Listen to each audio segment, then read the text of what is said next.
Hello and welcome to my Genius Hour project. This was for my class 8Y08 and I had to come up with a Genius Hour question.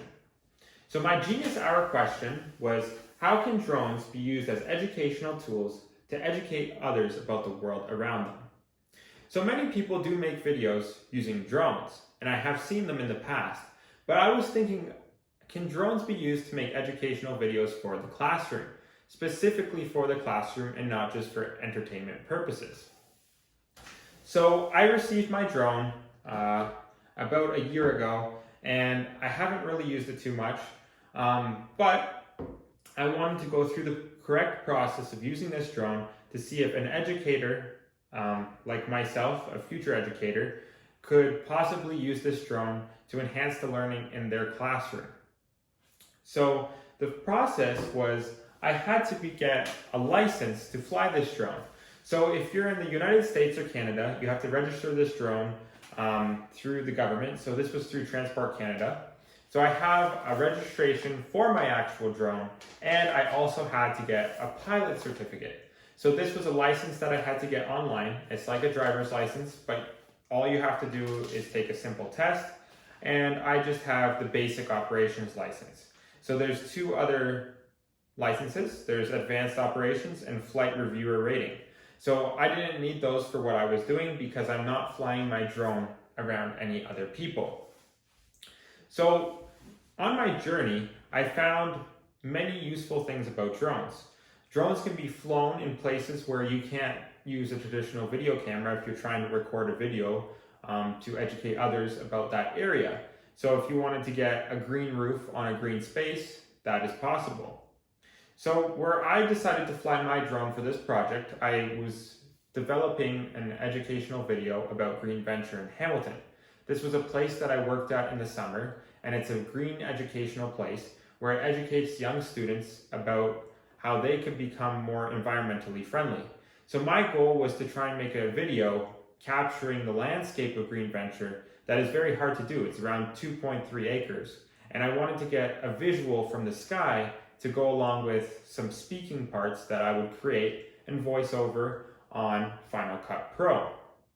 So my drone was flown there with special permission since it is private property, and I had the proper license for my drone. Something to keep in mind is always to have a spare set of propellers if you're going to be flying a drone around trees. I did have to go through a couple, and you can see there is still some debris on my drone from its last flight, which was for this Genius Hour project. So on my journey of my Genius Hour project, I had to do a couple of test flights. My first test flight was on my own property, and I found that I could not fly off of my driveway because inside of drones they have compasses, and if there's rebar in your concrete, you're not able to take off your drone because they have compasses inside to make sure that they land in the specific location that you started to fly at. So my drone has auto sensing so that you don't bang into anything on the front, back, and bottom, which is actually a really unique safety feature, which I think most drones should have.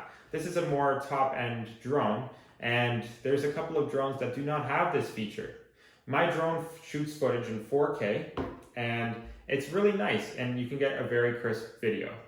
So for my project, I wanted to have short videos that students would understand that look very visually appealing, which my drone can do, but editing the videos I found was the most challenging part of the process.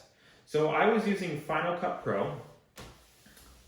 This is the software here, and I had to edit the videos so that they were very condensed and put voiceovers so that you could see and understand what I was trying to get across in the video. So in this first video that I had to edit was my short clip for my blog. This was my very first test flight, and you can see that my drone is right there, and I was just testing to see if I could get it off the ground safely and understand the controls on the remote. So on my journey, this was the first huge step to continuing this project. Drones can be used for many purposes. The military uses drones for surveillance, but as an educational tool, I find that drones are not used as much as they could be. So when flying my drone, I found that it was very useful to have spare batteries because you do use a lot of batteries when flying in close areas. So here's the controller for my drone. It has a couple of different modes on it. There's a sport mode, so that you could go fast. People do race drones. We did not need to use that for this video. There's the record button, the image capture button, and this is a scroll wheel which turns the gimbal up and down. The gimbal is the camera.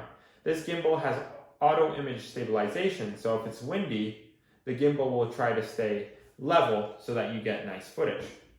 I found that while flying my drone, in the different modes, cinematic mode was the best mode. This mode made it so that you do not feel like you're going to throw up when you're taking this video and you're turning your drone, because you want it to be very smooth the whole time. That way the viewer has a very nice experience. So as I was beginning to fly my drone, I was able to research and see how drones are used in the classroom. And it turns out that drone programs are becoming more common in universities, but not as common in high schools because they're very expensive. So this drone here would cost around 1,500 Canadian, which for a lot of educators or students is a lot of money. For me, I was able to get this drone from a friend, so it wasn't as expensive, and I've had it for a very long time and I haven't really used it. So for the typical classroom, this might be a little bit expensive, and that's why educators have not been using this for their educational platforms. But I think in this new COVID educational world, that drones will become more common because it's easier to take a video of some place if you're local and you're able to reach that point and share it with other educators online. This becomes like a collaborative network that could be shared everywhere. So when I was filming for my personal video that I was creating for my Genius Hour post, I found that drones are very useful, but it's also useful to have a handheld smartphone with you to capture something that might be at ground level, or if you just want a picture, or if you want to capture what the drone is taking a picture of, if you're trying to educate about drones, like I was. So I ended up using the drone and my cell phone for my final project, just because I found that the drone it's not as good if you want to get something that's close to the ground that you could get if you're just standing there. But if the drone is very useful, if it's in a hard to reach place like nature, or even inside of a building. Drones can be used to capture industrial sites. They can be used to educate students about what is happening at that site and what's changing. So as I journeyed on with my drone, I had to figure out what was the best way to capture this video. And I had to plan around the work schedules of people that might be at the site, and I also had to organize how I wanted to film this video, and I had to do some background research. So when you film an educational video with a drone, you will have to have an understanding of the place so that you can actually share that knowledge that you've researched with other people. I found that it was kind of like a presentation. You have to prepare the presentation, but instead of presenting it to a live group, you have to prepare it and organize a storyboard. It's kind of like creating an essay. You have to figure out where you want each part of the video to go so that it makes sense to the viewer who is watching it. And after doing some research about how long videos should be for students to capture their attention, I found that a video around 5 minutes long is the perfect amount, just like this TED Talk, so that it captures the audience's attention. And you keep it short and simple and try to get right to the point. And if you need to describe a little bit more about that site, it's best to make a second or a third video that a student can take a break in between to watch the next video. So after flying this drone and capturing my video, I believe that drones can be used as an educational tool. It can be used at schools to take pictures as a group, or it can be used in the field as educational tools, and it could also be used for students to fly or use as something to understand space. Drones are a great recreational tool, and the drone I purchased was already built. But if a student is trying to learn about drones and use it in the classroom, the perfect way for them to kind of understand how they could be used as a tool and not only something for fun that you get for Christmas is you can actually build your own drone. So if I was able to have more time for this Genius Hour project, I would try to build my own drone and see how that went.